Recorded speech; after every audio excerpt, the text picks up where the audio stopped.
Okay, so have you ever, like, stopped and thought about it? This whole thing about paladins in D&D. Striving for, like, perfect goodness and all that. It Hmm. seems kind of funny when you think about it, right? I mean, how do you actually maintain that goody-two-shoes attitude when you're surrounded by, like, goblins and dragons and all Yeah, the crazy stuff in a D&D world? I know what you mean. It's like trying to stay perfectly organized in the middle of a hurricane, just begging for some hilarious moments. Exactly. And it's not even, like, making fun of paladins. It's more like the situation is just inherently funny. Yeah, it's the contrast, right? Yeah. Between their like super serious ideals and then all the chaotic stuff that happens in a D&D campaign. Oh, totally. Like, just last week in our game, our paladin, Theron, he's all about the Oath of the Ancients, protecting nature and all. I see. We were in this super creepy forest, right? Like, you could totally imagine all sorts of monsters lurking around. And Theron suddenly stops dead in his tracks, hand on his holy symbol, super serious face. He's like, "Hold, friends, I sense a great disturbance in the natural balance." Oh, no. I know, right? We all freeze, hearts pounding, weapons drawn, expecting some huge beast to jump out. And you know what it was? What? A squirrel Oh, my God. trying to bury an acorn. Oh. Theron, totally straight-faced, proceeds to give this like 10-minute lecture about respecting nature and letting even the smallest creatures do their thing, all while this little squirrel is like scampering up a tree, totally confused. We were dying laughing. It was just the perfect example of what we're talking about. That's classic Paladin. It really is. And it's exactly the kind of thing that makes this article we're diving into today from LitRPG Reads so great. It's called Divine Smite and Dad Jokes, a hilarious deep dive into the life of a lawful good D&D paladin. And it just nails why paladins, these champions of law and good, are so darn funny in the world of D&D. What's interesting about the article is that it doesn't just point and laugh at Paladins, It actually delves into why their whole deal is inherently humorous. Oh, yeah, totally. It's not about making fun of them. It's about recognizing the comedic potential that comes with trying to be like a perfect goody two-shoes in a world that's inherently chaotic. Right. It's like the article says the humor comes from the friction between their like aspirational perfection and the often messy reality of adventuring life. Exactly. And that's what we're going to explore in this deep dive. We're going to unpack all the stuff that makes a paladin and see how those traits play out in funny ways in typical D&D situations. Sounds like a plan. Okay, so first let's break down this whole paladin perfection thing. Okay. The article points out that it all stems from their unwavering dedication to both law and good. It's Yes. like their driving force, fueled by deep faith and a super strict code of conduct. Right. They have incredibly high standards for themselves and everyone around them, which, let's be honest, is pretty much setting themselves up for comedic failure. Yeah, I mean, in a world full of morally gray areas, trying to be a shining beacon of pure good is bound to lead to some awkward and, let's be honest, hilarious situations. Totally. It's like the universe is conspiring to throw curveballs at them just to see how they'll react. And their reactions are usually what makes it so funny. Like, the article gives this example of a paladin trying to have a serious diplomatic meeting with a bunch of orcs. Oh, no. You can just imagine the scene, right? The paladin is all decked out in their shiny armor, trying to be super formal and polite. And the orcs are probably more interested in, like, figuring out who's got the biggest club. Right. And then in the middle of some eloquent speech, the paladin accidentally flicks one of the orcs' noses. Oh, my gosh. The whole tense standoff just erupts in laughter. The orcs probably haven't laughed that hard in years. It's like they're serious, and this just makes the situation that much funnier. Yeah. And the article talks about another scenario where a paladin bursts into a rowdy tavern, the kind of place where anything goes, Yeah, I can see it now. and declares with absolute certainty, "You are all under arrest for disorderly conduct." Oh, wow. And of course, everyone just bursts out laughing. Yeah. Maybe they even trip over a stool while trying to look imposing. I'm picturing it, and it's perfect. It's that disconnect between their self-importance and the reality of the situation that's just pure comedy gold. It really is. And it just proves the article's point that striving for absolute goodness in a world that's far from perfect is, well, let's just say it's a recipe for some hilarious outcomes. Even with the best intentions, sometimes things just go hilariously wrong. It's like the universe is trying to teach them a lesson in humility, but in the funniest way possible. Exactly. But it's not just their unwavering goodness that makes them funny. Oh no, there's more. Oh, yeah, way more. The article talks about how paladins are often super charismatic, like Yeah. they can command a room and inspire people with their speeches. Yeah. But sometimes their attempts at being all dignified and eloquent just completely backfire. Oh, I see. It's like they try so hard to be smooth and perfect that they end up tripping over their own words, literally and figuratively. It's like watching a swan try to walk on land. The article has some amazing examples of this. Like, imagine a paladin giving this super important speech, rallying the troops or something, and right in the middle of it, they completely blank on what they were going to say and just start rambling about something totally random. Oh, no, that's rough. Or picture this, the paladin making this grand, heroic entrance, maybe bursting through some double doors. Yeah. But instead of landing gracefully, they slip in a puddle of mud and faceplant right in front of everyone. Talk about an epic fail. That's brutal. And then there's the classic blunder of delivering a really inspiring speech to a completely empty room. Like, they get so caught up in the moment that they don't even notice everyone has already left. Oh, my gosh. And the article doesn't stop there. There are so many more hilarious scenarios, like mistaking a random peasant for a noble, dropping their sword at the worst possible time, a gust of wind revealing some embarrassing undergarment beneath their armor. Wait, embarrassing undergarments? Oh yeah, like bright pink or something totally out of character. The article says it's all about those little details. Wow, that's amazing. It gets even better.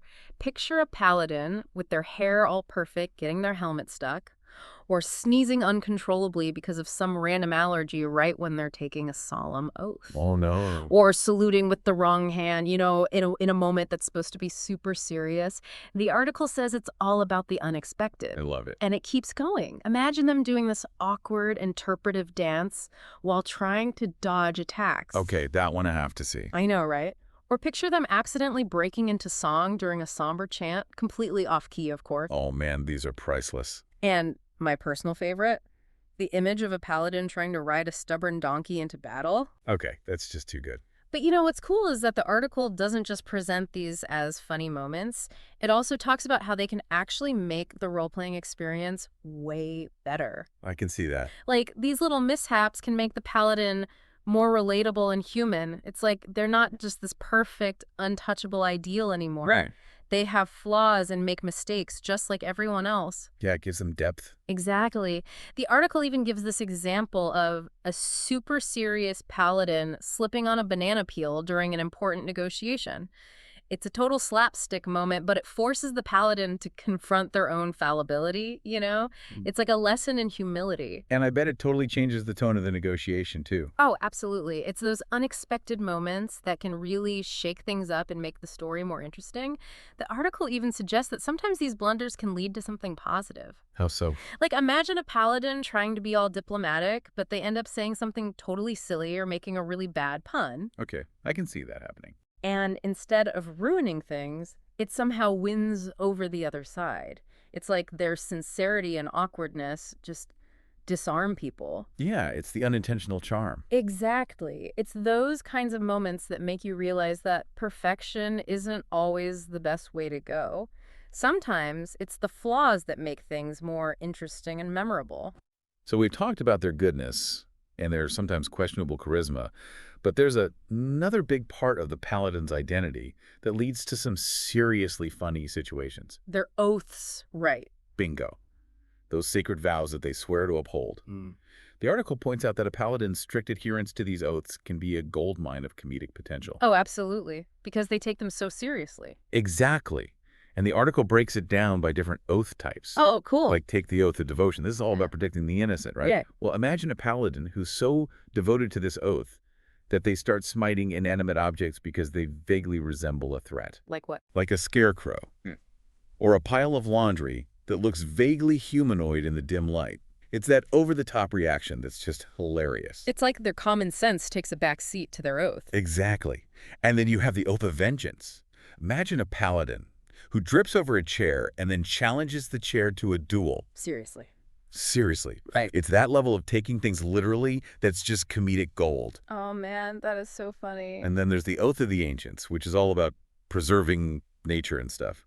Imagine a paladin who mistakes harmless garden gnomes for evil spirits and starts performing elaborate banishing rituals. Oh my gosh, I can totally see that happening. It's like their imagination runs wild and they see threats everywhere. And the article has even more examples. Oh Where, yeah, tons. yeah. Like, picture a paladin of conquest who throws a huge celebration after capturing, wait for it, Yeah. a runaway chicken. A chicken. Really? A chicken. It's the mismatch between the epic scale of their oath and the mundane reality of the situation. It's like they're trying to make everything into a grand adventure. Exactly. And then there's the Oath of Redemption, which is all about second chances and forgiveness. Imagine a paladin trying to befriend a rabid squirrel. Oh no, that's a recipe for disaster. I know, right? But it's also hilarious. It is. It's like they're so committed to redemption that they'll even risk their own safety for it. And we can't forget the Oath of the Crown, which is all about order and justice. Imagine a paladin who insists on mediating every single argument, no matter how small. Like a squabble over who gets to go first in line at the bakery. Exactly. It's that need for control taken to the extreme. And then there's the Oath of Glory, which is all about achieving great deeds and earning renown. Imagine a paladin who delivers a dramatic monologue before opening a door. Oh wow, that's amazing. And finally, the Oath of the Watchers, which is all about being vigilant and guarding against threats. Imagine a paladin who freaks out over a sparrow shadow, thinking it's a sign of some impending doom. They sound like they're constantly on edge. They are. But it's that over-the-top reaction that makes it funny. The article sums it up perfectly. The real joy lies in the unintended hilarity that springs from these deeply held commitments. So basically, paladins are walking, talking comedy generators because they take everything so seriously. Pretty much. And it's not just their oaths that can lead to funny situations. Their armor can be a source of amusement, too. Oh yeah, their armor. It's so iconic, but you have to admit, it's not exactly practical. Not at all. And the article does a great job of breaking down all the ways that paladin armor can be a comedic goldmine. Like, imagine trying to sneak around in full plate armor. Yeah, good luck with that. You'd sound like a walking tin can. Exactly. Or picture this. You're in a tense negotiation, and the paladin's armor is so shiny that it reflects the light and blinds everyone in the room. That's classic. And there's the whole getting stuck in doorways thing. You can just imagine the rest of the party having to pull and pry to get the paladin unwedged. It's like a slapstick routine waiting to happen. And let's not forget about rusty joints seizing up at the worst possible moment, like right in the middle of a fight. Oh no. It's like their armor has a mind of its own and decides to betray them at the most inconvenient time. It's almost like the armor is a character in itself. It totally is. And it's not just the big, obvious stuff that's funny. The article also talks about the little details, like the constant creaking and groaning that armor makes, even when the paladin is trying to be stealthy, or the elaborate cleaning rituals they have to go through to keep their armor looking pristine. And let's not forget about the thunderous footsteps echoing through every hallway. It's like they're announcing their presence with every step. Totally. And then there are the more dramatic possibilities, like the armor acting as a lightning rod during a thunderstorm. Ouch, that's gotta hurt. Or imagine the paladin attracting every bard in town because their armor is so shiny and impressive.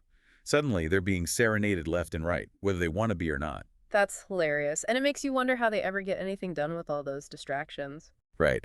And then there's the whole complicated system of buckles and straps that takes forever to put on and take off. It's like they need a team of assistants just to help them get dressed. It's not exactly the most convenient outfit for everyday life. But hey, at least it looks cool. Oh, totally. And that's what the article emphasizes, right? It's about embracing the humor in all these little armor-related mishaps. It makes the paladin more relatable and adds a layer of lightheartedness to their otherwise serious persona. Exactly. And speaking of relatable, let's talk about another source of paladin humor. They're squires. Oh, yeah. The squires, they have to put up with a lot, don't they? They do. And their perspective on the paladin's often exaggerated sense of perfection can be really funny. It's like they're the voice of reason in a world of paladin-induced chaos. Like, imagine the squire having to polish every single piece of the paladin's armor to a blinding sheen while the paladin critiques their every move. Or the squire having to endure the paladin's culinary experiments, which probably taste about as good as they look. That's a classic dynamic. Yeah. It's like the squire is the straight man to the paladin's unintentional comedian. Totally. And the article points out that this relationship can really add to the fun of a D&D campaign. Yeah. It creates a sense of camaraderie and allows for some lighthearted moments, even in the midst of serious adventures. It's a reminder that even the most stoic and serious characters can be the source of amusement for those around them. And speaking of amusement, the article delves into a topic that's always ripe for comedic potential: paladins in love. Oh yeah, that's a good one. Because their whole worldview is so idealistic, it's bound to clash with the messy reality of romance. Exactly. And the article highlights how their attempts at courtly love often go hilariously wrong. Like what? Well, imagine a paladin trying to woo someone by using super formal language and reciting epic poems about their own heroic deeds. Oh my gosh, that's so awkward. I know, right? It's like they're trying to impress someone with their resume instead of their It's personality. like they're missing the whole point of romance. Exactly. And then there's the classic blunder of trying to give a romantic gift of flowers, but accidentally picking a bouquet of weeds. Oh no, that's rough. Or imagine them trying to serenade someone with songs about their own adventures, which are probably about as romantic as a tax audit. It's like they're completely oblivious to what the other person is thinking or feeling. They are. And the article points out that these romantic misadventures often lead to some hilarious reactions from the people they're trying to woo. Like, imagine the look on someone's face when a paladin starts recounting their battle strategies in excruciating detail as a way of flirting. It's like they're trying to win someone over with a PowerPoint presentation. And let's not forget about the paladin's attempts at cooking romantic dinners, which probably end up looking and tasting more like a science experiment gone wrong. I can totally see that happen. Or their attempts at dancing, which probably involve a lot of stomping and stepping on toes. And the article even mentions a paladin who tries to impress someone by challenging a harmless farm animal, thinking it's a fearsome beast in disguise. Oh my gosh, that's amazing. It's like they're living in their own fantasy world, and reality just can't keep up. But that's what makes it so funny. It's the clash between their idealistic expectations and the often humorous reality of romance. Exactly. And the article makes the point that these romantic fumbles actually add a lot to the D&D experience. It shows that even the most noble and virtuous characters can be awkward and vulnerable, especially when it comes to matters of the heart. It's a reminder that everyone, even paladins, has a human side. So to sum it all up, the article from LitRPG Reads really drives home the point that the quest for paladin perfection in D&D is inherently hilarious. It's the constant struggle between their lofty ideals and the chaotic reality of adventuring that creates such a rich source of comedic potential. It's like the universe is constantly throwing curveballs at them, and the reactions are what make it so funny. Exactly. And it's not just about the laughs, it's about the deeper meaning behind those laughs. Right. It's about showing that even the most serious and virtuous characters can be flawed and relatable, and that sometimes those flaws are what make them so endearing and memorable. Absolutely. And let's be real, a little bit of humor makes any D&D campaign more enjoyable. Totally agree. So a huge thanks to LitRPG Reads for this fantastic article, and a shout out to Paul Bello. Great work, Paul. And to you, our listeners, we'd love to hear your thoughts. What are some of the funniest paladin moments you've experienced in your own games? Share your stories and opinions in the comments below. We're always eager to hear from our fellow D&D enthusiasts. And here's a final thought to ponder. Could it be that the paladin's relentless pursuit of good in a fictional world actually reveals something about the absurd and often humorous nature of morality in our own lives? Something to think about. See you next time.